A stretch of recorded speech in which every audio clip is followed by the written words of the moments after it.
Eu quero convidar você a já abrir a sua Bíblia no texto que nós vamos pregar nessa manhã, Judas, capítulo 1, versículo 17 a 23. Vós, porém, amados, lembrai-vos das palavras anteriormente proferidas pelos apóstolos de nosso Senhor Jesus Cristo, os quais vos diziam: no último tempo haverá escarnecedores andando segundo as suas ímpias paixões. São esses os que promovem divisões, sensuais, que não têm o Espírito. Vós, porém, amados, edificando-vos na vossa fé santíssima, orando no Espírito Santo, guardai-vos no amor de Deus, esperando a misericórdia de nosso Senhor Jesus Cristo para a vida eterna. E compadecei-vos de alguns que estão na dúvida, salvai-os arrebatando-os do fogo. Quanto a outros, sede também compassivos em temor, detestando até a roupa contaminada pela carne. Amém? Eu creio que nós estamos vivendo a geração do fim. Quantos creem nisso? Para mim, existem muitos sinais na Bíblia, e o próprio apóstolo Lamartine já nos trouxe muitas mensagens a respeito disso nos últimos anos, na verdade. Existem muitos sinais de que nós estamos realmente muito próximos do final. Mas para mim o sinal mais claro é o que eu chamo de sinal sociológico. É a maneira como as pessoas são no final dos tempos. A maneira como a Bíblia descreve isso está em vários textos, e aqui também, como seriam as pessoas no final dos tempos. E esse é o sinal mais fácil de ver, porque todo dia a gente convive com gente, não é? E a gente percebe como é que está o mundo nesses tempos. Como é que a humanidade tem caminhado. Como é que a humanidade tem cada dia mais se aproximado dessa descrição que a Bíblia faz de como seriam as pessoas no final dos tempos. Então, na história do povo de Deus, há algumas gerações muito abençoadas, não é? Há algumas épocas assim que foram muito marcantes. Por exemplo, quantos gostariam de ter vivido a época em que Jesus esteve aqui andando entre nós? Os nossos irmãos estão lá em Israel, por exemplo, eles estão visitando o lugar onde Jesus pregou o Sermão da Montanha. Estão andando ali no Mar da Galileia, mas seria outra coisa a gente estar ali ouvindo Jesus pregar o Sermão da Montanha, não é? Então aquela certamente foi uma geração abençoada. A geração que viveu o êxodo, a saída do Egito. Todo mundo assistiu aí a novela nesses últimos tempos aí sobre os 10 mandamentos. Que experiências tremendas. Concordam que seria um privilégio ter vivido aquela geração? Nós também vivemos uma geração muito abençoada, gente. A geração do fim. Só que em todas as gerações existem coisas boas e coisas ruins, existem vantagens e desvantagens, existem perigos e existem privilégios. Por exemplo, viver a geração em que Jesus estava aqui andando entre nós seria um grande privilégio. Mas, se você estivesse a 10 quilômetros de onde Jesus estava, você não teria sido abençoado. Então, existem vantagens hoje também. Hoje nós podemos orar e a qualquer momento o Espírito Santo está com você. Ele está em você. Você ora e imediatamente você está na presença de Deus, porque o sangue de Jesus já foi derramado pelas nossas vidas. Então a nossa geração é uma geração muito abençoada. Também temos perigos a enfrentar. Precisamos entender qual é o tempo que estamos vivendo, para que nós possamos viver o melhor possível, para que possamos experimentar toda a plenitude do que Deus tem para a nossa geração. Amém? E eu quero declarar para você que você vai ser não somente parte desse grande exército de Deus no final, mas vai ser um soldado vitorioso no nome de Jesus Cristo. Amém? Então eu quero que você entenda bem o tempo em que nós estamos vivendo, entenda o que Judas disse a respeito desse tempo, para que a gente esteja fortalecido. E só um lembrete aqui antes de eu continuar: todo mundo sabe que esse Judas não é o traidor, amém? Esse aqui é outro Judas, o irmão de Jesus. Esse aqui é um Judas abençoado. Apesar de ter o mesmo infeliz nome, ele foi uma pessoa muito abençoada e fiel a Deus. E Judas é um dos que eu gosto, porque ele é objetivo. Ele escreveu um capítulo só.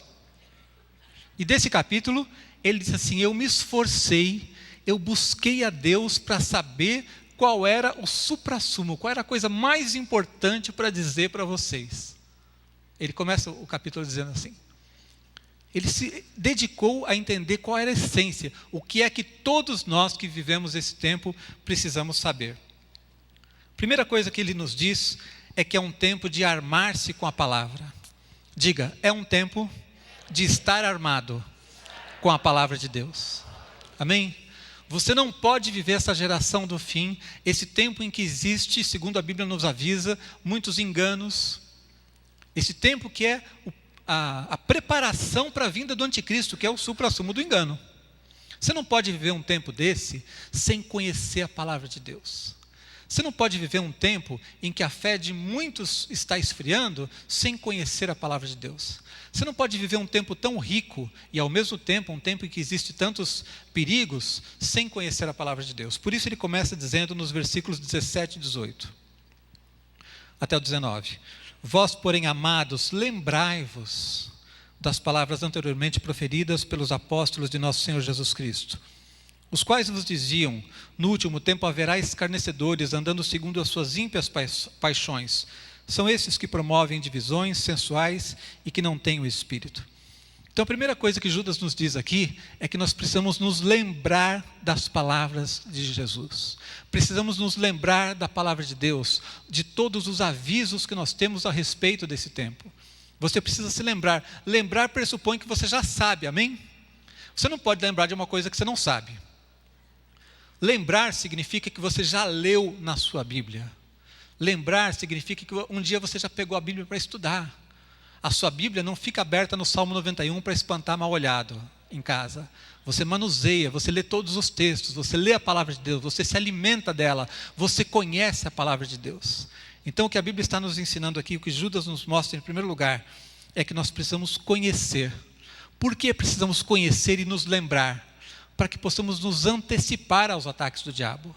Para que não estejamos desprevenidos, distraídos. Nós não podemos viver um tempo desse tão cheio de lutas, simplesmente sem saber o que vai acontecer. Deus já nos preparou, nos avisou na sua palavra de tudo o que aconteceria nesses tempos, para que nós pudéssemos estar realmente prontos, estarmos em condição de sermos vitoriosos. E o que é que nós precisamos nos lembrar? De tudo que a Bíblia nos diz. Que nos últimos tempos haveriam perseguições, guerras, terremotos, de que o amor de muitos esfriaria, de que haveria muita gente apostatando da fé. Se eu sei de todas essas coisas, eu não estou andando em trevas, eu estou preparado para enfrentar tudo isso. Se eu sei dessas coisas, eu não vou ficar impressionado quando elas acontecerem. A Bíblia diz que muitos fenômenos naturais acontecerão no final dos tempos. Pois há poucos anos, eu me lembro que quando aconteceu aquela tsunami terrível, que milhares de pessoas morreram, eu ouvi pastores perdendo a cabeça, pregando coisas esquisitas, questionando a soberania de Deus e perguntando como é que Deus permite uma coisa dessa. Ele não só permite, mas ele avisou que iria acontecer no final dos tempos. Então por que as pessoas ficam impressionadas com algo que a Bíblia já diz que vai acontecer? Nós estamos vendo o amor de muitos esfriar. Tem gente apavorada com isso, você não tem que ficar apavorado. Deus já nos preparou para enfrentar todas as coisas do tempo do fim. Mas você precisa estar ciente, precisa estar preparado, precisa conhecer o que a Bíblia diz sobre essas coisas. Quando você conhece, você não vai ter surpresas, você não está em trevas, amém? Você tem duas coisas maravilhosas sobre a sua vida. Em primeiro lugar, você tem a palavra de Deus que você pode ler, estudar, se lembrar. E você tem o Espírito Santo habitando em você. Quando Jesus disse que iria enviar o Espírito Santo, ele avisou que ele vinha exatamente com a missão de nos fazer lembrar de todas as coisas. É ele quem nos guia dentro da palavra de Deus. Essa combinação de ter o conhecimento da palavra e a direção do Espírito Santo sobre a nossa vida é infalível. E é isso que faz com que a gente possa andar com tranquilidade, andar com segurança, no meio de um mundo em que tantas coisas ruins estarão acontecendo. Tem gente que está desanimada diante dos problemas. Eu tenho visto muitas pessoas perplexas, assustadas com o rumo das coisas no mundo. Deus não nos chamou para viver esse tempo assustado, amém? Deus não te chamou para você ficar acuado, para você ficar com medo, para você ficar impactado pelos problemas que estão acontecendo. Ao contrário, Ele nos avisou de tudo para que estivéssemos preparados, para que nós pudéssemos enfrentar e ter vitória. Quando Deus avisa as coisas, não é para a gente se acomodar, é para a gente resistir, amém? Isso é uma coisa que eu faço questão de deixar bem claro para você. A nossa visão do povo brasileiro tem muito de um pensamento místico, fatalista, que está em muitas religiões por aí. Do tipo, você sabe de uma coisa, mas você não tem como mudá-la. Quando Deus revela as coisas, é diferente. Ele revela para que você faça a diferença. Ele revela para que você esteja preparado para vencer aquilo. Vou dar um exemplo para vocês. Esses dias estão falando novamente sobre o assunto aí da morte do PC Farias. Quantos se lembram disso? Foi um outro tempo, um outro momento de muita corrupção no país, um outro escândalo, mas o PC Farias era o tesoureiro do Fernando Collor. E ele foi condenado, e quando o prenderam, ele estava fora do país, tinha fugido, ele estava com a sua vidente pessoal do lado. E o repórter chegou e perguntou para a vidente, disse assim, olha, você não é vidente? Por que você não ajudou ele a escapar? E ela disse assim, olha, a gente vê as coisas, mas a gente não pode mudar nada. Para que então, meu amigo? Para que o cara pagava uma vidente pessoal que não pode mudar nada na vida dele? Foi preso. Quando Deus mostra as coisas para a gente, não é para a gente ter uma visão fatalista, só para saber das coisas e ficar sofrendo por ali. Não, Deus está nos mostrando o que vai acontecer, para que nós possamos ser diferentes, amém? Por isso que o texto diz, vós porém, Deus está nos preparando através da sua palavra, para que sejamos vitoriosos em todo o tempo, mesmo vivendo essa geração do tempo do fim. Então, quando somos orientados pela palavra, nós podemos preparar a nossa mente e o nosso espírito para enfrentarmos todas as situações e sermos vitoriosos, sermos parte de uma geração vitoriosa e abençoada. Amém? Você crê nisso? Esse é o plano de Deus para as nossas vidas hoje. Em segundo lugar, o texto nos ensina que é um tempo de estarmos guardados no amor de Deus. Versículos 20 e 21 diz o seguinte, vós, porém, amados, edificando-vos na vossa fé santíssima, orando no Espírito Santo, guardai-vos no amor de Deus, esperando a misericórdia de nosso Senhor Jesus Cristo para a vida eterna. Depois de ter anunciado que o tempo do fim seria difícil, Judas começa dizendo assim, vós, porém. Essa palavrinha é fundamental. Deus tem algo diferente para nós. E Ele começa nos dizendo que nós precisamos então estar guardados no amor de Deus, edificando a nossa fé, orando no Espírito. Como é que nós podemos estar guardados no amor de Deus? O que significa isso? Significa que no meio de toda essa confusão que marca o final dos tempos, eu posso estar em paz. Eu vou estar protegido, guardado pelo amor de Deus. Enquanto a fé desaparece no coração de muita gente, a minha vai ser edificada. Enquanto o amor se esfria no coração de muitos, eu vou ser reavivado no amor de Deus. Vou ser alimentado pelo amor de Deus. Quanto mais eu conheço o amor de Deus, mais eu vou ser capaz de amar. Quanto mais eu me alimento da palavra de Deus, mais a minha fé vai estar firme para enfrentar todas essas coisas.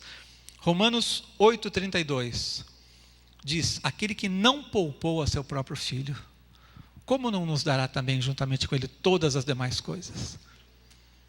Então eu sei e eu estou preparado para enfrentar tudo isso, porque eu estou guardado no amor de Deus.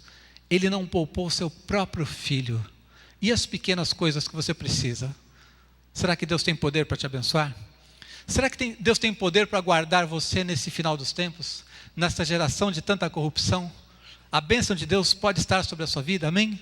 A proteção do Senhor pode estar sobre a sua vida? É essa a certeza de que eu tenho. Eu sei que Deus me ama. Eu posso enfrentar momentos difíceis, posso enfrentar circunstâncias difíceis. O mundo lá fora não é um mundo fácil, mas eu sei que eu estou guardado no amor de Deus. Uma coisa interessante sobre o amor de Deus é que aqui nós temos uma combinação poderosa, o amor e o poder. Sabe por quê?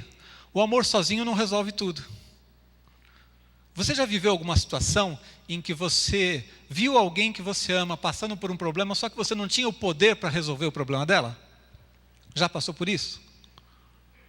Às vezes você vê uma pessoa enferma e você não consegue mudar a vida dela. Ou a pessoa tem um problema financeiro maior do que o seu, e você vai fazer o que por ela? Você ama? mas você não tem o poder. Se eu tiver o poder sozinho e não tiver o amor, aí a situação é pior. Pessoas que têm o poder, mas não te amam, não vão usar esse poder para te abençoar. Ao contrário, podem até, de alguma maneira, usar esse poder para tentar te destruir. Mas quando o poder e o amor estão na mesma pessoa, e eles estão na na pessoa de Deus, aí as coisas mudam, amém? Deus te ama e Ele tem poder para te abençoar. É nisso que nós estamos guardados. Essa é a nossa segurança. Eu não acordo animado porque estou vivendo um tempo fácil. Eu acordo animado porque eu sei que o poder e o amor de Deus estão sobre a minha vida. Eu não enfrento as dificuldades com fé porque eu me acho muito poderoso. Eu enfrento as dificuldades porque eu sei que o poder e o amor de Deus estão sobre a minha vida. Por isso, Judas disse, você precisa estar guardado no amor de Deus. Nunca se esqueça de que Deus te ama. É um tempo de apostasia, mas também é um tempo em que nós vamos ver o arrebatamento, vamos ver uma igreja preparada, vamos ver avivamento. É apostasia para aqueles que se perdem, para aqueles que não estão preparados. Mas para você é um tempo de avivamento. É um tempo de se fortalecer no amor de Deus. Por isso o texto diz, vós porém, eu preciso crer que a minha vida pode ser diferente vivendo nesse tempo. Eu preciso crer que a minha família pode ser diferente vivendo nesse tempo. Eu preciso crer que essa igreja pode ser diferente vivendo nesse tempo. Vivemos um tempo de apostasia, mas aqui não, amém? Vivemos um tempo em que o amor de muitos esfriaria, muitos outros, mas aqui não, na minha vida não. Por isso ele diz, vós porém, nós podemos, quando estamos guardados no amor de Deus, alimentando a nossa fé, nós podemos viver tudo isso. É um tempo de grande atuação maligna? É verdade, mas é um tempo de avivamento também. É um tempo de grande poder de Deus sobre as nossas vidas. Agora, talvez você se pergunte, como é que eu faço para estar guardado nesse amor de Deus? Judas nos disse, ele disse, edificando a vossa fé, orando no Espírito. A minha fé precisa estar edificada. Eu preciso crer no amor de Deus. Como é que eu edifico a minha fé? Ele disse, orando no Espírito.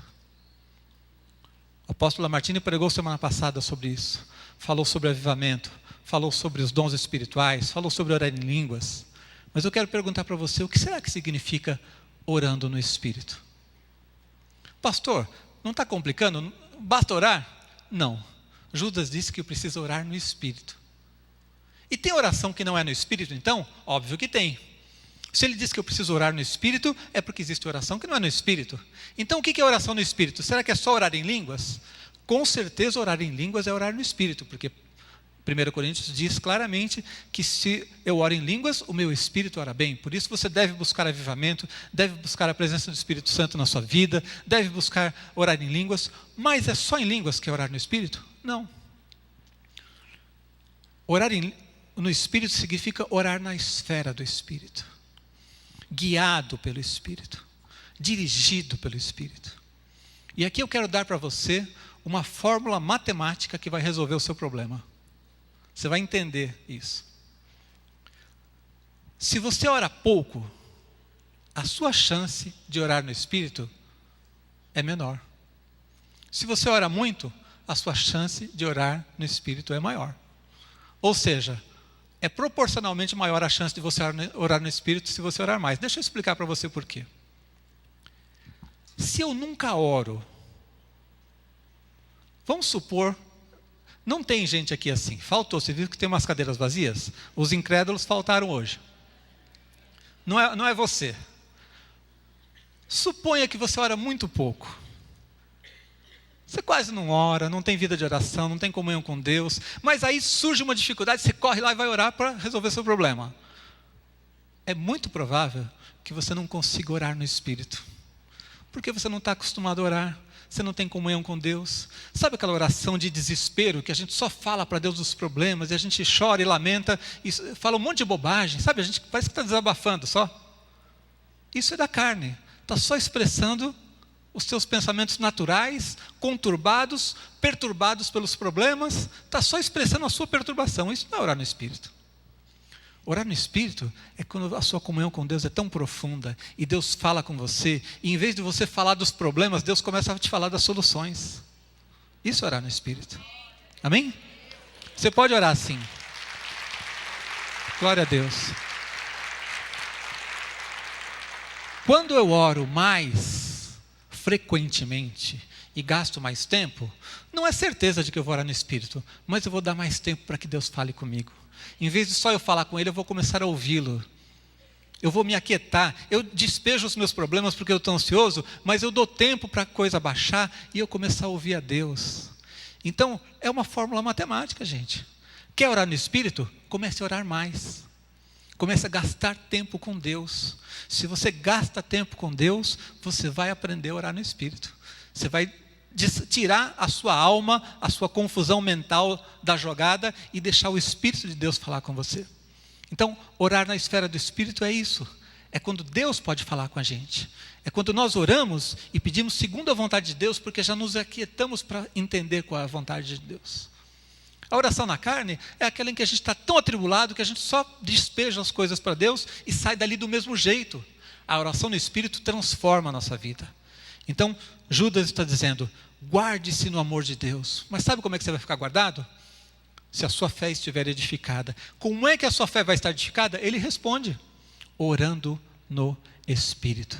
Então busque a Deus e se fortaleça, porque através do conhecimento da palavra, através de você se lembrar do que Deus já nos ensinou, através da oração no Espírito, onde o Espírito fala com você hoje, você vai ser fortalecido, sua fé vai estar firme, nada vai te abalar. As dificuldades estão lá fora, mas você vai vencê-las com a bênção de Deus, com a certeza de que o amor e o poder de Deus estão sobre a sua vida. Então, o segredo? Gastar tempo na presença de Deus. Amém? O terceiro e último ponto que eu quero falar com vocês, do ensino de Judas, sobre como viver no tempo do fim, é que ele nos mostra, terminando o texto, que é um tempo de libertação. Diga assim, esse é um tempo de libertação. Veja o que diz o versículo 22 e 23. E compadecei-vos de alguns que estão na dúvida, salvai-os arrebatando-os do fogo. Quanto a outros, sede também compassivos em temor, detestando até a roupa contaminada pela carne. Até aqui, a ênfase de Judas era defensiva. Ele estava dizendo assim, diante de um tempo difícil como é a geração do fim, você precisa ser esperto, você precisa se cuidar, você tem que estar preparado para enfrentar isso. E a primeira dica que ele nos deu é que tínhamos que estar cheios da palavra, lembrando-nos, guardando a palavra de Deus. A segunda dica é que nós precisávamos estar guardados, mais uma vez, proteção, é claro, guardados no amor de Deus, edificando a nossa fé. Mas será que Deus, nesse último tempo, nesse tempo de tantas dificuldades, tantos contrastes, tantas lutas, tantas angústias, Ele preparou um exército só para ficar guardado? Só para ficar protegido? Só para ficar se escondendo? Será que Deus, a única coisa que Ele tem para você é que você consiga suportar tudo e atravessar esse mar revolto aí? Não. Você está aqui por um propósito, amém? Você está aqui com um objetivo. A sua vida tem propósitos. E Judas então termina desafiando-nos a ir adiante. É mais ou menos como um time de futebol. Quantos aqui entendem de futebol? Duvido que são tão poucos. Lá fora todo mundo só fala disso. Duvido que você pode até não entender, mas você pensa que você entende. Como eu não entendo nada, mas eu vou usar uma ilustração do futebol para vocês. Quando um time tem uma defesa bem armada, ele consegue atacar. Um time que tem segurança na defesa, ele pode atacar. Amém? É assim ou não é no futebol? Quem é que entende de futebol, confirma para mim. Quando o time é ruim, quando você não confia no goleiro, não confia no zagueiro, não confia em ninguém, o time inteiro se retrai. Já viu aquele jogo que o time inteiro fica dentro da área? Não consegue sair. Por que não consegue sair? Porque não tem segurança. Os outros são mais fortes, então vão ficar todo mundo aqui atrás. Será que é isso que Deus quer para a gente? Não.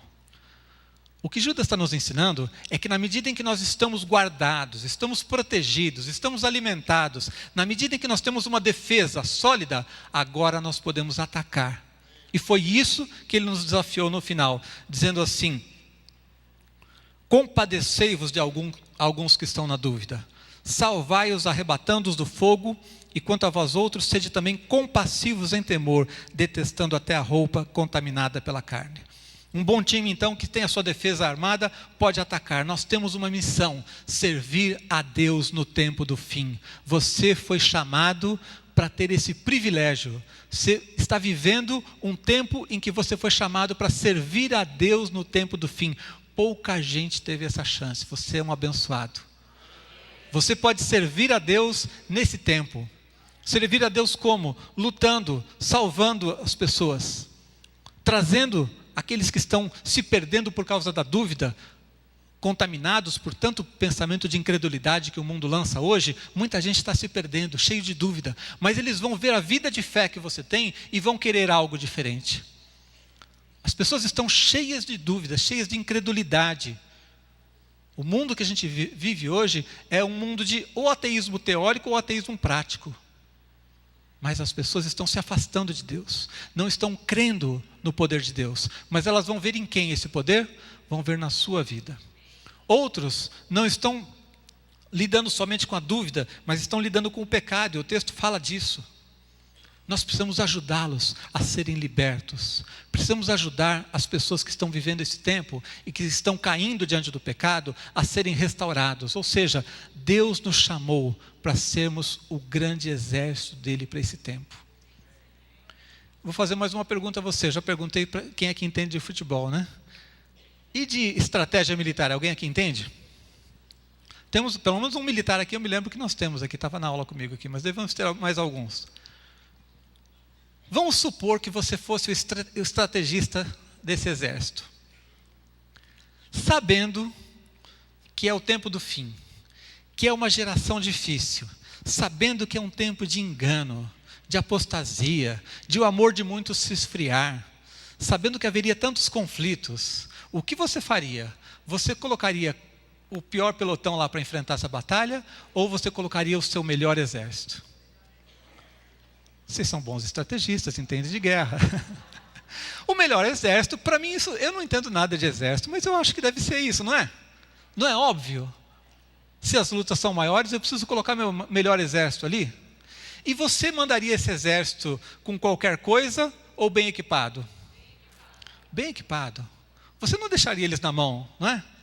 Eu me lembro que quando os americanos cismaram de invadir lá o Iraque, os coitados lá estavam tão despreparados, eram tão fracos diante do negócio, tão sem sentido aquela guerra, que saiu na imprensa algumas fotos de soldados iraquianos com capacete de plástico. Era esse o grande perigo deles para o mundo, a grande ameaça deles para o mundo. Soldados com capacete de plástico, despreparados, coitados, não tinham nada, uma miséria. Será que Deus vai nos mandar assim? Não. Com certeza, você que vive esse tempo do fim, está preparado. Você tem a bênção de Deus, você faz parte desse exército que Deus chamou para ser vitorioso, para cumprir um propósito. Nós estamos aqui nesse mundo para cumprir uma missão, gente. Nunca esqueça disso. Ali no final nós escrevemos em letras bem grandes para que você nunca esqueça. Até que o mundo todo ouça. Temos uma missão. Eu não estou aqui nesse mundo só para procurar segurança, procurar estabilidade, procurar me guardar no amor de Deus, me guardar através da palavra, para que eu esteja protegidinho aqui, e eu vou fechar as portas da minha casa e vou orar lá quietinho, esperando a bagunça passar. Não, eu estou vivendo nesse tempo para servir a Deus. O texto mostra claramente dois tipos de luta. Muitas pessoas caindo diante da dúvida, da incredulidade, e outros caindo diante do pecado. E para essas duas coisas, Deus está nos levantando para libertarmos as pessoas. Para que as pessoas possam ver em você o poder de Deus e quererem o poder de Deus. Quererem ser libertos. Para que as pessoas vejam em você uma vida de fé e eles queiram experimentar isso. Então, nós não estamos aqui apenas para ficarmos parados, esperando acabar. Nós estamos aqui para servir a Deus, amém? Eu vou contar a vocês uma experiência que eu sempre conto para os alunos na escola de mestres. Algumas pessoas têm uma visão tão pequena, tão medíocre do poder de Deus, que começaram a ensinar as pessoas a terem medo do diabo e não servirem a Deus. Começaram a dar tanta ênfase nessa história de retaliação, de que o diabo é isso, o diabo é aquilo, o diabo é sujo. Ora, é lógico que o diabo é sujo. Mas não me interessa saber que o diabo é sujo, interessa saber que Deus é puro, é santo e é poderoso. Amém? Eu já ouvi gente dizer, por exemplo, eu não vou abrir uma célula porque senão eu vou ter luta espiritual. Meu amigo, a luta espiritual está aí. Isso não tem escolha. Você vai ter luta espiritual abrindo célula ou não. Já ouvi, uma pessoa chegou para mim um dia aqui na igreja. Eu preguei numa quarta-feira e eu falei sobre oração. E ela me disse assim: pastor, que bom que o senhor pregou sobre oração, porque eu estava parando de orar. Mas por que a senhora estava parando de orar? Pastor, Deus me usava muito, as pessoas iam em casa pedir oração, e eu orava por eles, eles eram abençoados. Mas por que a irmã parou? Porque uma pessoa me disse que eu não devia orar tanto. Eu falei, mas como assim? Porque se eu oro, eu vou ter retaliação. Eu oro pelas pessoas, elas são abençoadas, aí os demônios que estavam na vida dela vão me perturbar. Então falaram para eu parar de orar, que eu era muito fraca espiritualmente, que eu não devia orar. Eu falei, minha irmã, onde a senhora aprendeu isso? Aqui na igreja uma pessoa me deu esse conselho. Eu falei, meu Deus. Gente acuada, com medo, que está lá, entendeu talvez até a primeira parte de se guardar e tal, mas não entendeu que nós estamos preparados, somos um exército de Deus para esse tempo do fim. Glória a Deus. Deus não nos chamou para estarmos apenas guardados e protegidos. Ele nos guarda, Ele nos protege porque precisamos da sua proteção, mas precisamos da proteção para ir adiante. O soldado se arma não é para ficar dentro do quartel, ele se arma para ir adiante, para ir para a guerra. E Deus quer salvar muita gente nesses dias. Deus quer abençoar muita gente, gente que está presa pelo pecado, presa pela dúvida, gente que recebeu tanto lixo desse mundo que não consegue mais crer, mas eles vão crer através da tua vida. Não há nenhum lugar na Bíblia que mande a gente recuar. Não há nenhum lugar na Bíblia que diga que a gente tem que ficar fazendo trato com o diabo. Eu não mexo com você, você não mexe comigo. Eu não vou te provocar, eu não vou orar muito, mas aí você também não me ataca. Onde é que está isso, gente? Ao contrário, a Bíblia diz que nós temos que resistir ao diabo e ele fugirá de nós. Então, nunca tenha medo de servir a Deus, não tenha medo de buscar a Deus, de orar, de abençoar uma vida, de colocar a mão na cabeça de alguém e orar por ela, de pregar o Evangelho, de abrir tua casa para fazer uma célula, de servir a Deus em algum ministério. Nunca tenha medo de servir a Deus, ao contrário, tenha medo de não servir. Tenha medo de passar uma vida em branco. Tenha medo de perder um privilégio tão grande que é viver nessa geração do fim e no fim descobrir que não fez nada. Porque viveu acuado, viveu sem entender que Deus te dá a garantia. Deus preparou o melhor exército. Deus preparou o melhor equipamento para nós. Por isso nós temos hoje o Espírito Santo habitando em nós. Eu não dependo, como no tempo de Jesus, de estar perto dele para ser abençoado. Porque o Espírito Santo habita em nós. Hoje, nós somos o melhor exército, temos o melhor equipamento, a garantia do poder de Deus sobre as nossas vidas, porque há muita gente precisando ser liberta. A Bíblia diz em Atos 10:38, que Jesus andou por toda parte, fazendo bem e curando a todos os oprimidos do diabo. E eu sou discípulo de Jesus, o que eu tenho que fazer? Andar por toda parte, curando, libertando, abençoando as vidas também. Não estou nesse mundo simplesmente para subsistir. Estou nesse mundo para cumprir uma missão. Precisamos ser fortes para poder ajudar os que estão caindo diante da dúvida e do pecado. Amém? Então eu quero fazer um desafio a você nessa manhã. Você precisa entender o tempo que você está vivendo. Se você não tiver discernimento das coisas que são próprias da geração que nós estamos vivendo, você pode ficar acuado. Você pode ficar preocupado, com medo, você pode ficar desanimado, impressionado com as notícias que você recebe. Olha como está esse mundo. É para isso que Deus nos colocou aqui? Não. Deus nos colocou aqui para fazer diferença. Mas você precisa entender que tem que estar fortalecido pela palavra de Deus. Você precisa entender que você está guardado no amor de Deus, tem que edificar a sua fé, tem que orar no Espírito. tem que ter uma vida intensa com Deus. E tendo vida com Deus, firmado na palavra de Deus, você vai estar preparado para ser uma bênção, para ser usado por Deus nesse tempo. Você vai fazer parte desse exército, do melhor exército que Deus preparou para o tempo mais importante. Eu quero orar pela sua vida agora. Vamos ficar em pé no nome de Jesus. O pessoal do louvor pode vir à frente. Eu quero desafiar você a colocar a sua vida diante de Deus. Sabendo do tempo que nós vivemos, como é que você está vivendo? Como eu disse, Judas, ele só escreveu um capítulo. E nesse capítulo ele orou para entender qual era a direção mais preciosa que ele podia dar para as pessoas. Ele nos aconselhou a estarmos preparados, fortalecidos, guardados, mas estarmos sendo parte de um exército de libertação. Um exército que prega a palavra. Um exército que vive o poder de Deus. Que ministra aos outros. Que traz libertação ao que está lá preso pelo pecado. Que traz libertação na mente daquele que está preso pelas dúvidas. Que influencia os outros através da sua fé, da sua comunhão com Deus, da sua esperança, através da maneira como vive a alegria e o poder de Deus na sua vida.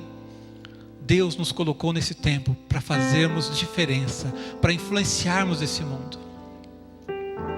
Em primeiro lugar, você tem que estar forte. Você está forte? Você está preparado? Você tem se alimentado da palavra de Deus? Você tem se alimentado na oração? Se não, esse é o primeiro ponto. Busque a Deus. Mude a sua vida com Deus hoje. Se você não está fortalecido, você precisa ser fortalecido. E Deus preparou tudo para que você seja forte hoje. Basta que você alimente a sua fé. Basta que você se alimente orando no Espírito. Se alimente da palavra de Deus. Então decida hoje começar a se fortalecer. Se você tem andado distraído, fraco. Se a sua oração tem sido aquela de só buscar a Deus na hora do problema, para despejar os seus sofrimentos, as suas queixas, Deus tem um outro nível de oração para você, onde você vai ter comunhão com o Pai, e Ele vai poder te guiar e te dirigir. Se você já está fortalecido, te faço outra pergunta. Você tem clamado a Deus para que Deus use a sua vida? Você tem o desejo de ser usado por Deus, de abençoar vidas? Você tem o desejo de ver pessoas se convertendo através da sua vida, do seu exemplo, da sua palavra, da sua pregação? De ver Deus usar a sua vida para que você ore por alguém e essa pessoa seja abençoada, seja liberta? Você precisa ter esse desejo, porque não estamos aqui à toa. Não estamos aqui para esperar o fim chegar e as coisas acabarem. Não estamos aqui simplesmente esperando o próximo trem para a eternidade. Estamos aqui para servir a Deus. Eu quero desafiar você hoje a sair daqui com a consciência de que você é um servo de Deus. Você tem uma missão, você tem um chamado e você tem de Deus todo o respaldo, o preparo, o equipamento necessário para fazer diferença nesses dias. Amém? Levante suas mãos agora, coloque sua vida diante do Senhor. Pai, no nome de Jesus, todos nós estamos aqui, ó Deus, como servos teus para esse tempo, ó Deus. Estamos vivendo essa geração e não queremos desperdiçar o nosso tempo, a oportunidade que o Senhor nos deu de vivermos esse tempo de tantas contradições, mas um tempo de tanta graça, de tanto poder, ó Deus. Queremos a Tua bênção sobre as nossas vidas, ó Deus. Não somente para sermos abençoados, não somente para sermos fortalecidos, mas para agirmos, para servirmos ao Senhor nesse tempo, ó Deus. Para cumprirmos o nosso chamado, o nosso propósito, Pai. Queremos a Tua bênção e a Tua direção sobre as nossas vidas. Fortalece cada um de nós aqui, ó Deus. Quebra as cadeias hoje, ó Deus, para que não haja fraquezas, fragilidades na nossa vida, ó Deus. Queremos ser cheios do Teu Espírito, ó Deus. Cheios da Tua palavra, ó Deus. Queremos orar na Tua presença, ó Deus, de uma maneira intensa, profunda, ó Deus. Queremos orar no Espírito para edificar a nossa fé. Queremos sair daqui preparados para sermos usados por Ti. Unge-nos e prepara-nos, cada um de nós, ó Deus, para fazer diferença na nossa casa, na nossa família, no lugar que o Senhor nos colocar, Senhor, no nome de Jesus Cristo. Amém. Glória a Deus.